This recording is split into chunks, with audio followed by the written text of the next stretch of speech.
तो ऐसा ही प्रारब्ध कर्म है। भगवान राम के पिताजी राजा दशरथ जी, जबकि राजा दशरथ जी ने जानबूझ करके श्रवण कुमार की हत्या करने के लिए बाण नहीं चलाया था, वो तो किसी पशु को समझ करके शब्द वेदी बाण चलाया था, लेकिन वो बाण लगा श्रवण कुमार को और उसकी हत्या हो गई।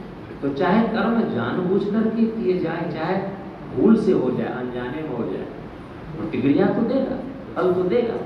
अब बिजली का करंट दौड़ रहा है तार में, अब उसको जानबूझ करके छू दीजिए, चाहे भूल से छू जाए, गलती से वो तार छू जाए, करंट तो मारेगा मारेगा। अब जहर उठा करके आप जानबूझ करके पीजिए, चाहे गलती से पीजिए, तो अपना प्रभाव दिखाएगा दिखाएगा। तो ये क्रिया की प्रतिक्रिया है। तो व्यक्ति को हमेशा ये चाहिए कि हमारे कर्म सही होने चाहिए, कर्म हमारे गलत ना हो, कभी किसी के साथ कुछ गलत हम ना कर बैठे, हमेशा इसका ध्यान रखना चाहिए। तो इसमें ध्यान रखने के लिए करना क्या पड़ता है? कर्म की उत्पत्ति कहाँ से होती है, कर्म कहाँ से बनता है? तो कर्म बनता है, क्यों उठ रहे हो भाई बार बार बीच में, क्यों उठ रहे हो? बैठो, 10 मिनट 20 मिनट प्यास रोक सकते हैं, हम लोग बैठते हैं प्यास रोक करके। तो कर्म बनता किससे? कर्म बनता है विचार से। तो व्यक्ति के अंदर जैसा विचार होता है वैसा ही कर्म करता है। आपके अंदर अच्छा विचार होगा तो कर्म भी अच्छा करेंगे, और अच्छा कर्म करेंगे तो फल भी अच्छा मिलेगा। विचार गलत होगा तो कर्म भी गलत करेंगे, और गलत कर्म करेंगे तो गलत फल भोगना पड़ेगा। तो कर्म बनता है विचार से। जिस प्रकार के विचार लोगों के अंदर होते हैं वैसे ही वो कर्म करते हैं। तो विचार कर्म करने के लिए प्रेरित करता है, फोर्स करता है। तो विचार किससे बनता है? एक ये सिस्टम है ये। विचार किससे बनता है? तो विचार बनता है संस्कार से। जैसा संस्कार होगा भीतर में वैसे ही विचार आए, और फिर वही कर्म होगा, वैसा ही कर्म होगा। कुछ गुरुदेव में लिखा है ना, जो जैसा सोचता है वह वैसा ही बन जाता है। तो जिस प्रकार का चिंतन विचार हमारा होता है तो हमारा व्यक्तित्व भी वैसा ही बन जाता है। व्यक्ति को डिगडॉल से नहीं पहचाना जा सकता है, व्यक्ति को सुंदर कटकाठी से नहीं पहचाना जा सकता है। व्यक्ति के विचारों से व्यक्ति की पहचान होती है कि विचार किस प्रकार का इसके अंदर है। देखने में तो बहुत खूबसूरत है, सुंदर कटकाठी है, बढ़िया डिगडॉल है, लेकिन विचार इसका कैसा है उस पर व्यक्तित्व निर्भर करता है। तो हमारे विचार हमारे अंदर किस प्रकार के होने चाहिए ये हमारे ऊपर है। यदि अच्छे विचार नहीं है हमारे अंदर तो अच्छे विचारों की पूंजी हम बढ़ा सकते हैं। गलत विचार हमारे अंदर कौन से विचार उठ रहे हैं हमको पता है ना। किस प्रकार के विचार आपके प्रति हमारे अंदर कैसे विचार आ रहे हैं हमको मालूम है। तो यदि किसी के प्रति हमारे अंदर गलत भाव गलत विचार आ रहे हैं उसको रोका जाए, उसकी जगह अच्छे विचारों को रखा जाए। अच्छे विचार हम जब बढ़ाएंगे अपने अंदर तो हमारे अंदर के गलत विचार निकलते चले जाएंगे, तरते चले जाएंगे, अच्छाइयाँ बढ़ेंगी, बुराइयाँ दर जाएंगे। जैसे लाइट जलाते हैं अंधकार चला जाता है। तो इसीलिए गुरुदेव ने कहा कि हर व्यक्ति को स्वाध्याय जरूर करना चाहिए, धर्म ग्रंथ जरूर पढ़ना चाहिए, क्योंकि जो वेद पुराण शास्त्र उपनिषद है उसको लिखने वाले व्यक्ति बड़े तपस्वी और योग्य व्यक्ति रहे हैं, बड़े तेजस्वी व्यक्ति रहे हैं। जो भी थीसिस लिखते हैं या कोई साहित्य ग्रंथ लिखते हैं तो ग्रंथ लिखने की उनके अंदर वो योग्यता होती है तभी वो लिखते हैं। अब उस योग्यता को पाने के लिए उनको कितना तपना पड़ता है। आप पीएचडी करते हैं, कोई थीसिस लिखते हैं तो थीसिस लिखने के लिए आपको 25 वर्ष तक पहले एमए एमएससी की पढ़ाई करनी पड़ती है। जब एमए एमएससी कर लेते हैं उसके बाद आप चाहते हैं किसी एक विषय पर हम शोध करें तो फिर उस विषय के शोध किए हुए व्यक्ति जो पीएचडी होल्डर होता है उनसे फिर 3-4 कम से कम 3 साल लगते हैं। एक विषय पर थीसिस लिखने में 3 वर्ष लग जाते हैं। फिर उनके सानिध्य में मार्गदर्शन में हम थीसिस लिखते हैं। तो जो वेद पुराण लिखा गया, उपनिषद लिखा गया, गीता रामायण लिखा गया, तो ये लिखने वाले कौन रहे होंगे? कोई साधारण व्यक्ति तो नहीं रहे होंगे, क्योंकि इसमें जीवन विद्या का गूढ़ अर्थ लिखा हुआ है। तो क्या दिक्कत है हमको? यदि उसको हम पढ़ करके अपने जीवन में अच्छे विचारों को बढ़ा लें तो फायदा किसको है? हमें ही तो फायदा है। आज व्यक्ति गलत क्यों कर रहा है? क्योंकि उनके गलत विचार हैं, गलत संस्कार हैं। संस्कार से विचार, विचार से कर्म, कर्म से कर्म फल, ये जुड़ा हुआ है, लिंक है, एक दूसरे से जुड़े हुए हैं ये। और यही प्रक्रिया है हमारे जीवन की अच्छी बुरी घटनाओं का जो आता है हमारे जीवन में, वो इसी प्रक्रिया के अंतर्गत आता है। आपके अंदर अच्छा संस्कार था कि 9 दिन का शिविर शांति कुंज में जाकर के करें, वो विचार मन में आया और वो संस्कार ने वो विचार दिया और उस विचार के प्रभाव से प्रेरित होकर के आप यहाँ 9 दिन की साधना में आ गए। और मान लो इसकी जगह आपके अंदर ऐसा विचार ना आया होता कि कौन जाए शांति कुंज, गर्मी का मौसम में चलते हैं गोवा घूमने के लिए, तो वो विचार फिर वहीं खींच करके ले जाता। तो जैसा विचार वैसा कर्म। अच्छा एक बात और, विचार कर्म से पहले आता है। ऐसा नहीं है कि अभी आपके मन में विचार आया कि 9 दिन का अनुष्ठान करने शांति कुंज चलते हैं और पहुंच गए, ऐसा तो नहीं है। शांति कुंज आकर के 9 दिन का अनुष्ठान करने का विचार आपके मन में कब आया? कम से कम आज से 15-20 दिन, 1 महीना, 2 महीना पहले आया। तो जो कर्म हम आज कर रहे हैं, ये कर्म विचार बन करके हमारे भीतर बहुत पहले आ जाता है। जैसा कर्म हम करते हैं विचार बन करके पहले आता है और फिर वो विचार धीरे धीरे अपना प्रभाव हमारे मन मस्तिष्क पर डालना शुरू कर देता है और फिर उस तरह का कर्म करने के लिए वो दबाव बनाता है, प्रेरित करता है और किए बिना आप रह नहीं सकते। तो जिसके भीतर जैसा संस्कार होता है वैसे उसके अंदर ये विचार होते हैं। कोई संत बन जाता है बचपन से, क्यों? उसके वैसे संस्कार थे और ये संस्कार जन्म जन्मांतर के होते हैं, आत्मा के ऊपर चढ़े हुए होते हैं, अच्छे बुरे संस्कार के रूप में। इसीलिए वेदों में लिखा है 16 संस्कार विधान, 16 प्रकार के संस्कार से अपनी जीवात्मा को, अपनी आत्मा को परिष्कृत किया जाए। क्योंकि आत्मा के ऊपर जो आवरण चढ़े हैं इन 16 संस्कारों की प्रक्रिया के द्वारा, उसके ऊपर गलत मल आक्षेपों के जो आवरण है उसको हटाते हैं और मानव योनि देव योनि है। इस मानव शरीर को पाने के लिए देवता तरसते हैं, सुर दुर्लभ कहा गया, बड़े भाग मानव धन पावा सुर दुर्लभ सुरंदन गावा। इस देव योनि के अनुरूप चिंतन किए जाए, इस देव योनि के अनुरूप विचार किए जाए। लेकिन आज देव योनि के अनुरूप विचार है ही नहीं। आज आसुरी विचार ज्यादा है, स्वार्थपूर्ण विचार ज्यादा है, आसुरी विचार ज्यादा है इंसान के मन में। स्वार्थ वाला, अहंकार वाला, लोभ वाला, काम क्रोध वाला, ईर्ष्या द्वेष वाला विचार ज्यादा है और ये हमें नुकसान पहुंचा रहा है। जानते हैं हम इससे हमारा नुकसान हो रहा है, लेकिन फिर भी हम उससे बच नहीं पा रहे हैं। तो क्यों नहीं बच पा रहे हैं? इसके लिए तो खुद को ही प्रयास करना पड़ेगा। भगवान की सहायता तब करेंगे जब खुद तैयार होंगे। कहा गया ना, God help those who help themselves. ईश्वर उसी की सहायता करता है जो अपनी सहायता आप करता है। तो खुद जब अपने के लिए तैयार होंगे, अपनी अच्छाई के लिए, अपनी बुराई के लिए, तो परमात्मा भी सहयोग करेंगे, गुरु भी साथ देंगे। गुरु अपना तप हर किसी को नहीं देते, क्योंकि गुरु जो तप का पुण्य अर्जित करते हैं वो अपने जीवन की कठोर साधना के द्वारा अर्जित करते हैं। सहज नहीं मिल जाता। ये कोई भौतिक उपलब्धि नहीं है कि धन दौलत कमाए, बैंक में जमा कर दिए, करोड़पति बन गए।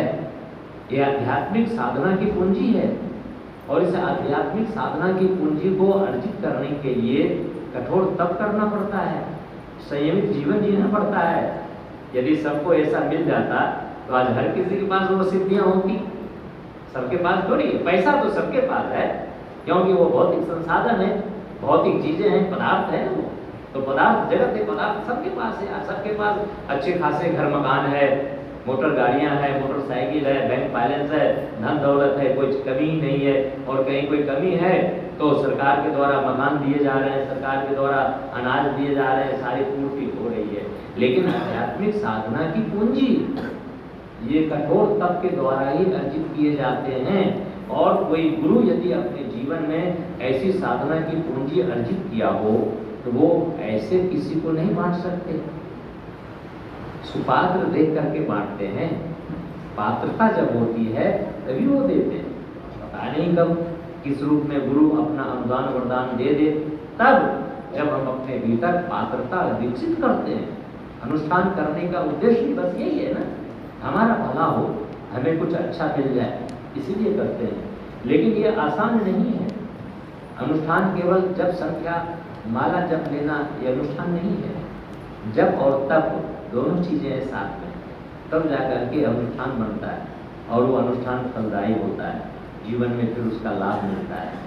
तो हमें अपने जीवन में बहुत सारी बातों को देखो, ये जीवन विद्या है। ये जीवन विद्या हर कोई नहीं समझ पाता है। भौतिक ज्ञान तो आज हर किसी के पास है। रोटी कपड़ा मकान बिजनेस व्यापार नौकरी करने का ज्ञान आज हर किसी के पास है। लेकिन जीवन विद्या बड़े बड़े पढ़े लिखों के पास नहीं है। जो बड़े बड़े PhD हैं, बड़े बड़े इंजीनियर हैं, बड़े बड़े साइंटिस्ट हैं, बड़े बड़े अधिकारी हैं, उनके पास भी जीवन विद्या का ज्ञान नहीं है। यदि जीवन विद्या का ज्ञान होता तो उनका जीवन सामान्य स्तर का नहीं होता। सामान्य स्तर का मतलब आए, परिवार बसाए, धन दौलत कमाए, घर मकान बनाए, दुनिया से चले गए, ये सामान्य जीवन है। ये सामान्य जीवन पशु पक्षी से लेकर के इंसान सभी जीते हैं। लेकिन असामान्य जीवन है महान व्यक्तित्व वाला जीवन, महान विचार वाला, महापुरुषों जैसा जीवन, देव मानव जैसा जीवन, महामानवों जैसा जीवन। उसको जीने के लिए, उस लेवल तक जाने के लिए व्यक्ति को कठोर कष्ट करना पड़ता है, बहुत परिश्रम करना पड़ता है, तब वहाँ पहुँच जाते हैं। तो ये है आत्मशोधन की प्रक्रिया। तो हमारे जीवन में बहुत सारी रुकावटें आती हैं। कुछ गुरुदेव ने कहा है कि यदि गायत्री महामंत्र का जप किया जाए नियमित रूप से, तो हमारे जीवन की रुकावटें धीरे धीरे समाप्त होती चली जाती हैं। जीवन आसान हो जाता है, सुगम हो जाता है। देखो, अच्छे बुरे कर्मों का परिणाम तो सबके जीवन में आना ही है। सुख दुख तो सबके जीवन में आना है। सुख दुख इस संसार में सबके जीवन होए, ज्ञानी काटे ज्ञान से, मूढ़ काटे रोए, सबके जीवन में आना है। लेकिन उसको हम किस रूप में एक्सेप्ट करते हैं, किस रूप में हम स्वीकार करते हैं, इस पर डिपेंड करता है। जो ज्ञानी होते हैं, जो समझदार होते हैं, उनके जीवन में भी कब विपत्तियाँ आती हैं। राम जी के जीवन में कितनी बड़ी विपत्ति आई। राजगद्दी मिलने वाली थी, वनवास हो गया 14 वर्ष का। सीता जी राजमहल में रहने वाली वन वन भटक रही है 14 वर्ष तक। तो सबके जीवन में विपत्तियाँ आती हैं। भगवान श्री कृष्ण, उनके शत्रु तो उनके जन्म लेने के पहले से उनके पीछे पड़े हुए थे। उसको जन्म न लेने दो, जन्म ले भी ले तो उसको खत्म कर दो। तो उनके जीवन में कितना स्ट्रगल रहा है। भगवान श्री कृष्ण के जीवन को आप देखिए, कितना संघर्ष में उनका जीवन, जन्म के पहले से जिनके पीछे शत्रु पड़ा हो उसकी हत्या करने के लिए, लेकिन सरवाइव किया उनने, जीवन जिया और शानदार जीवन जिया। हर कठिनाइयों के बावजूद भी अपने आप को चमकाया, अपने आप को उस योग बनाया। तो वहाँ तक पहुँचने के लिए साधना सहायक होती है। जो हम साधना करते, साधना मतलब माला जप नहीं है। साधना मतलब है संयम। और संयम गुरुजी ने लिखा है 4 प्रकार के होते हैं। इंद्रिय संयम, विचार संयम, समय संयम और धन का संयम। ये चारों संयम जब हम करते हैं तो फिर हमारी वो साधना पूर्ण होती है। और संयम से ही शक्ति आती है, ऐसे नहीं आती है। इंद्रियों का संयम, आँखों का संयम, कानों का संयम, वाणी का संयम। अब आँखों से जो देखना चाहिए वही देखें, अब जो नहीं देखने योग्य है वो चीज़ें क्यों देखें। किसी के ऊपर हम कुदृष्टि क्यों डालें। तो हमारी आंखों की शक्ति क्षीण होती है ना। आंखों में तो बड़ी गजब की शक्ति है ना। एक बार भगवान शिव के सामने कामदेव आ गया और भगवान शिव ने केवल अपना नेत्र खोल करके उसको देखा, जल के भस्म हो गया। आंखों के माध्यम से शक्तिपात होती है, जिसको कृपा दृष्टि कहते हैं। किसी संत सिद्ध महापुरुष उनके सामने जाएं, समाधि में बैठे हों, आँख खोल करके देख ले, कृपा दृष्टि बरसती है। आँखों के द्वारा शक्तिपात होती है, पुण्य की वर्षा होती है। लेकिन हमारी आँखों में संयम हो तो, आँखों में संयम ना हो तो फिर नहीं हो सकता। जीवा में बड़ी ताकत है। इस जीवा से आशीर्वाद दिए जाते हैं। तो किनका आशीर्वाद फलित होता है? जो तपस्वी होते हैं, जो साधक होते हैं। सबकी वाणी का प्रभाव थोड़ी पड़ता है। उस गुरुदेव की वाणी का प्रभाव दुनिया में क्यों पड़ रहा है? विवेकानंद की वाणी का प्रभाव दुनिया में क्यों पड़ा? वो इसलिए पड़ा कि वो तपस्वी के विचार थे, तपस्वी की वाणी है। तो उस वाणी के साथ तब साधना के साथ तो ये जो इंद्रिय साधना है, आंखों से गलत ना देखें, कानों से गलत ना सुने, वाणी से गलत ना बोलें, जीवा की साधना के लिए आहार संयम, विचार संयम, मौन का पालन, ये सब करना पड़ता है। ये साधनाएं हैं। ये नहीं हो रहा है जीवन में तो हमारी शक्तियाँ क्षीण हो रही है, हमारी शक्तियाँ खर्च हो रही है। ये शरीर जो होता है, ये शरीर अनमोल है, इसमें अपार शक्ति सामर्थ्य है। लाखों करोड़ रुपए देने पर भी आप शरीर का एक अंग किसी को नहीं दे सकते। आपसे कहा जाए कि दोनों आंखें हमको दे दो, हम 5 लाख रुपए आपको देते हैं, आप कहेंगे कि आप 5 लाख या 10 लाख भी दोगे तो हम अपनी दोनों आंख नहीं दे सकते। 50 लाख दोगे तो भी हम अपना लीवर नहीं दे सकते, अपनी किडनी नहीं दे सकते। क्यों? फिर हम जिएंगे कैसे? इसका मतलब है हमारा शरीर अनमोल है, और ये शरीर यदि अनमोल है तो इसकी कीमत कब समझेंगे? इसीलिए तो ये मानव तन मिला है, इसीलिए तो भगवान ने बुद्धि दी है, विवेक दिया है, अपनी कीमत समझने के लिए, अपना मूल्य समझने के लिए। गुरुदेव ने लिखा है, विश्वास करो, अपना मूल्य समझो कि तुम संसार के सबसे महत्वपूर्ण व्यक्ति हो। और आज ऐसे व्यक्तियों की जरूरत है, भेड़ चाल चलने वालों की जरूरत नहीं है। भेड़ चाल चलने वाले तो एक भेड़ गड्ढा में गिरा तो पीछे पीछे सारे भेड़ गड्ढे में गिर जाते हैं। तो भेड़ चाल में चलने वाले लोगों की जरूरत नहीं, तपस्वियों की जरूरत है, साधकों की जरूरत है। इसीलिए तो गुरु जी यहाँ बुला बुला करके सबको साधना कराते हैं, सबको तपाते हैं। तो ये जो तप साधना है, आत्मशोधन की प्रक्रिया है। इससे हमारी आत्मिक शुद्धि होती है, आत्मशोधन होता है। आत्मा के ऊपर जो कर्मों के आवरण चढ़े हुए हैं वो समाप्त होते हैं, और फिर आत्म प्रकाशित होने से फिर आत्मज्ञान होता है। फिर अच्छा बुरा क्या है इसका ज्ञान होने लगता है। अच्छाइयों से जुड़ जाते हैं, बुराइयों से बच जाते हैं। तो इन चीज़ों का ज्ञान हम सबके भीतर हो। तो जो जन्म जन्मांतर में हमने कुछ कर लिया उसका पता किसको है? छुप करके हम करते हैं कर्म, लेकिन उसका पता किसको है? भगवान को, हमारे आप को, हमारे मन को, हमारी आत्मा को, हमारे गुरु को। और गुरुदेव ने कहा है कि बेटा हमारा तुम्हारा संबंध एक जन्म का नहीं, कई जन्मों का है, जन्म जन्मांतर का है। इसका मतलब है कि हमारे सभी जन्मों का ज्ञान कुछ गुरुदेव को है, हमारे हर जन्मों का अच्छे बुरे कर्मों का पता उनको है। और यदि वो इस तरह की व्यवस्था बनाते हैं तो फिर ये हमारे लिए सौभाग्य की बात है। क्या प्रायश्चित हम करें, हम अपने कर्मों की प्रायश्चित। जब गुरुदेव थे शरीर में तो 9 दिन की साधना में जब लोग आते थे 2 पर्ची देते थे, एक पीली पर्ची, एक सफ़ेद पर्ची। सफ़ेद पर्ची पर वो कहते थे कि जो गलत कर्म हो गए, कुछ ऐसे पाप हो गए, उसको लिख देना। और गुरु के सामने कोई बात छुपानी नहीं चाहिए।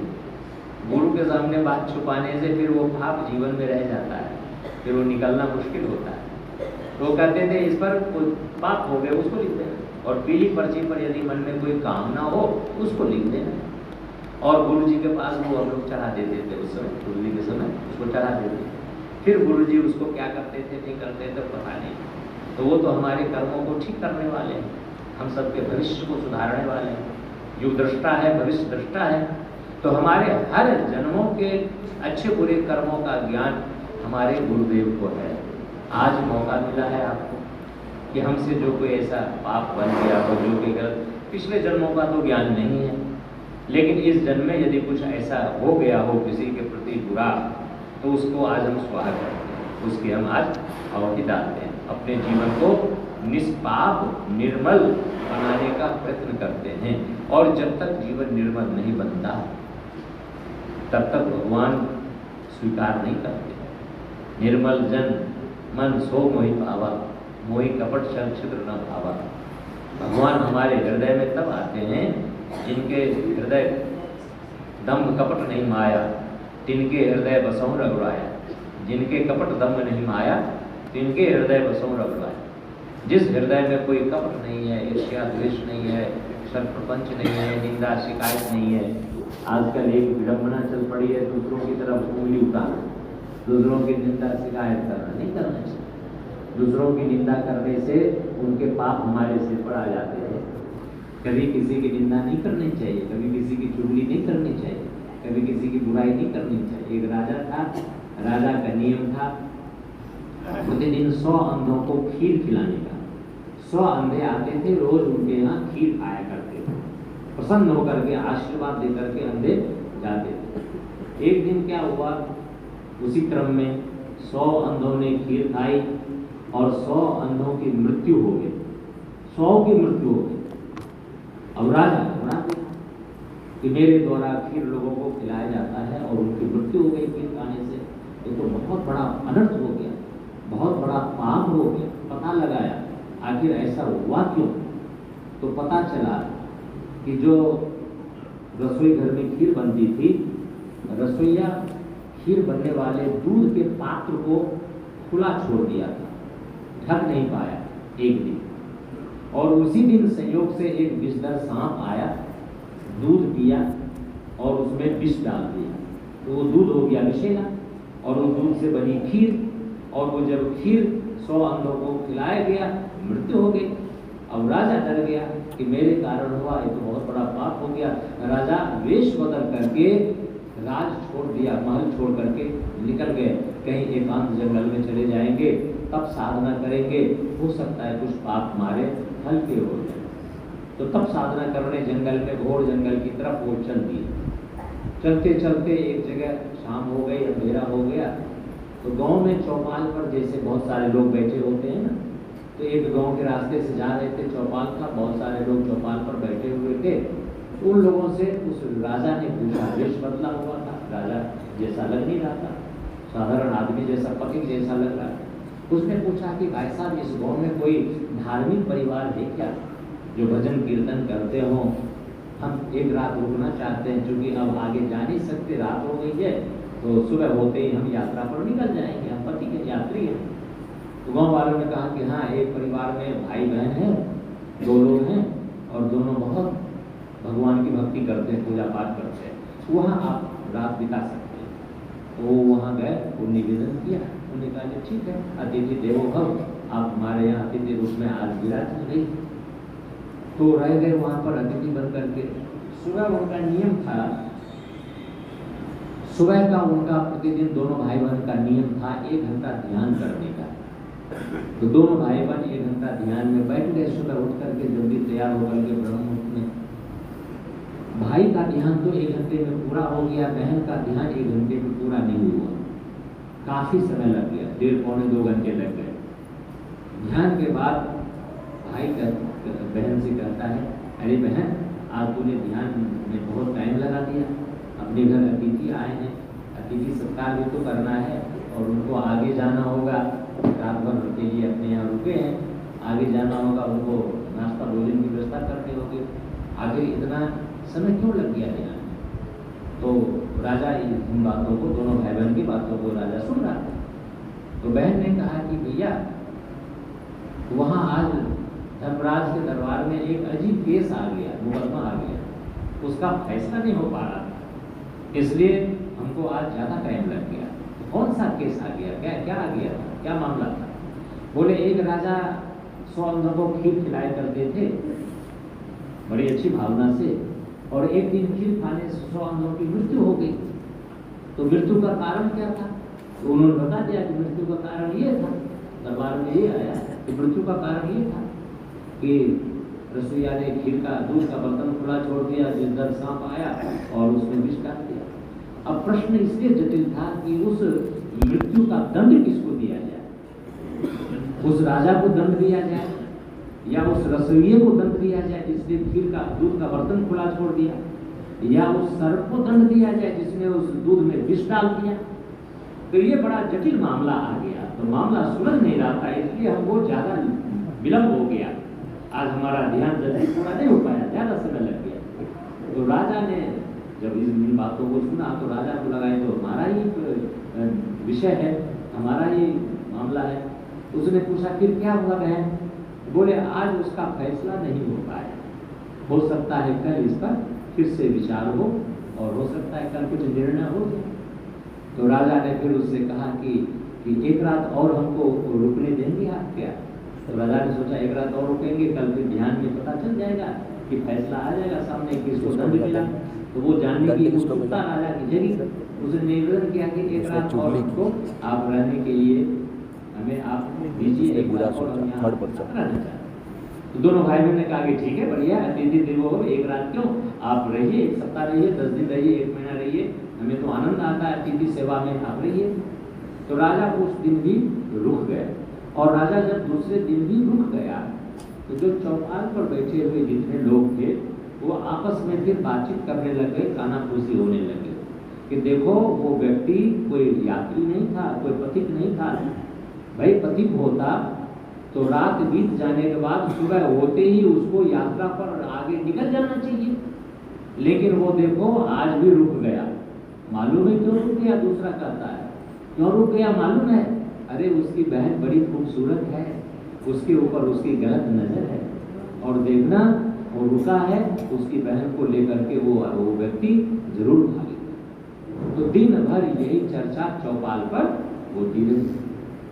दूसरे दिन प्रातःकाल दोनों भाई बहन ध्यान में बैठे, और सही समय पर प्रतिदिन की तरह उनका ध्यान पूरा हो गया। ध्यान पूरा होते ही राजा ही पूछता है उस बहन से कि बहन, उस मुकदमा का क्या हुआ, फैसला क्या आया, किसको दंड मिला? बोले उसका फैसला तो हो गया। क्या फैसला हो गया? दंड किसको मिला? तो राजा को दंड मिला, कि रसोइया को दंड मिला, कि सर को दंड मिला? तो उस बहन ने कहा कि वो दंड तो इन तीनों में से किसी को नहीं मिला।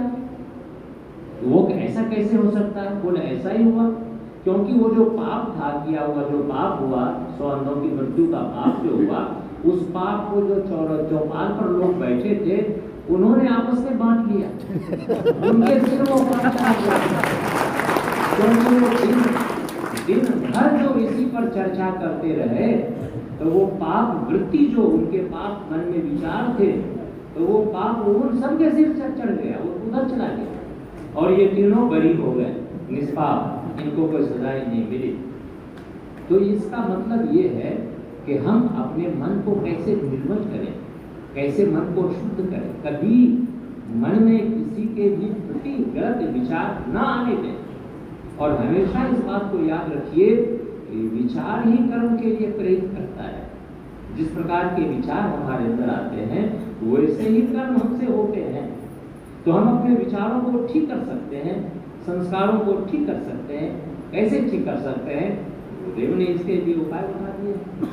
गायत्री मंत्र का जप करें, गुरु जी के साहित्य का स्वाध्याय करें, दूसरों की भलाई के लिए सोचें, दूसरों की अच्छाई के लिए सोचें।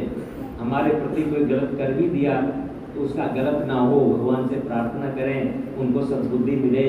और गायत्री मंत्र जप में तो यही भाव छुपा हुआ है, सबको सद्बुद्धि दो भगवान, धियो जो न प्रचोदयात्। तो जब सबके लिए सद्बुद्धि की प्रार्थना वाला गायत्री मंत्र हम जप रहे हैं, तो दूसरों के प्रति हमारे अंदर ईर्ष्या, द्वेष, नफरत की भावना आती कैसे है? इसका मतलब है हम जो जप कर रहे हैं वो जप हमारा सही नहीं चल रहा है। जप सही तब चलता हमारा, उस जप का फल, अनुष्ठान का, साधना का फल तब मिलता हमें जब दूसरों के प्रति हमारे अंदर गलत भावना नहीं आती, गलत विचार नहीं आते। गायत्री मंत्र यही करता है। तो गायत्री मंत्र का अनुष्ठान करने के बावजूद भी यदि हमारे मन में कभी ऐसे गलत विचार दुनिया वालों के प्रति आते हैं, किसी के प्रति आते हैं, तो उसका प्रायश्चित विधान करना चाहिए। तो आज प्रायश्चित संकल्प है, प्रायश्चित विधान है। इसमें आपको कुछ श्रेष्ठ संकल्प लेना है कि अनुष्ठान नियमित जब तब करते रहेंगे, अपना आत्मशोधन की प्रक्रिया चलाते रहेंगे। ध्यान रखिएगा, आने वाला समय अच्छे लोगों का आ रहा है, गलत लोगों का समय अब ज़्यादा दिन नहीं। सतयुग का आगमन हो चुका है। 26 जुलाई 2014 को धरती पर सतयुग प्रवेश कर चुका है। 26 जुलाई 2014 को, क्योंकि पुराणों के अनुसार जो गणना है, सूर्य, चंद्र, बृहस्पति और पुष्य नक्षत्र एक सीध में आएंगे तो सतयुग प्रारंभ हो जाएगा। और ये घटना अंतरिक्ष में, ब्रह्मांड में 26 जुलाई 2014 को घट चुकी है। तो उस दिन से सतयुग प्रारंभ हो चुका है। अब सतयुग में शोधन की प्रक्रिया चल रही है। इस समय विचारों का शोधन, लोगों को बदलने की प्रक्रिया, सुधारने की प्रक्रिया चल रही है। तो जो गलत विचारधारा वाले व्यक्ति हैं वो सुधरेंगे, बड़ी तेजी से सुधरेंगे, सन्मार्ग को अपनाएंगे, सन्मार्ग पर चलेंगे। मोदी जी दुनिया भर में जा जाके लोगों को संदेश दे रहे हैं, यूक्रेन को भी समझा रहे हैं वो, तो रसिया को भी समझा रहे हैं कि युद्ध समाधान नहीं है, युद्ध तो समस्याओं को और जन्म देगा, समाधान शांति है, युद्ध को रोका जाए, युद्ध को रोकिए। लेकिन विस्तारवाद की नीति है, अपना प्रभुत्व जमाने का भाव है, अपना प्रभाव दिखाने वाला भाव, तो इसके अंतर्गत स्वार्थ का जो भाव आ रहा है, इस कारण व्यक्ति गलत करता चला जा रहा है, पाप पंख में डूबता चला जा रहा है। तो उससे उबरने का, बचने का समय आ गया। तो सतयुग में 2026 के बाद हम प्रवेश कर रहे हैं, प्रवेश कर चुके हैं। सतयुग में देखो भगवान के 5 अवतार हुए थे, भगवान के 10 अवतार हुए थे, 24 अवतार है भगवान के, लेकिन 10 अवतार बड़े महत्वपूर्ण हैं और 10 अवतार में 5 अवतार सिर्फ सतयुग में हुआ है। भगवान का मत्स्यावतार सतयुग में हुआ, कच्छपावतार सतयुग में हुआ, भगवान का वराह अवतार सतयुग में हुआ, भगवान का नरसिंह अवतार सतयुग में हुआ और वामन अवतार भी सतयुग में हुआ। त्रेता युग में 2 अवतार हुआ, राम जी का और परशुराम जी का। द्वापर युग में 1 अवतार हुआ भगवान श्री कृष्ण का, और कलयुग में 2 अवतार भगवान बुद्ध और प्रज्ञा अवतार। तो प्रज्ञा अवतार तो जिसमें गुरु जी आ गए, साहित्य लिखना शुरू कर दिया, विचारों को फैलाना शुरू कर दिया, प्रज्ञा अवतार, प्रज्ञा युग प्रारंभ हो गया। तो ये प्रज्ञा युग चल रहा है, श्रेष्ठ विचार वालों का, अच्छे लोगों का युग चल रहा है। तो भगवान मौका दे रहे हैं कि अपने विचारों को अच्छाइयों की तरफ मोड़े, अच्छाइयों से जोड़े, सही मार्ग पर चलने का प्रयत्न करें। तो घर में, परिवार में, जीवन में, समाज में, हमारे आसपास रुकावटें इसमें आती हैं। घर में रुकावट, सबसे ज़्यादा रुकावट डालने वाले हमारे भीतर के शत्रु हैं। हमारे अंदर जो लोभ, मोह, अहंकार, ईर्ष्या, द्वेष, काम, क्रोध है, तो यही है हमारे सबसे बड़े शत्रु।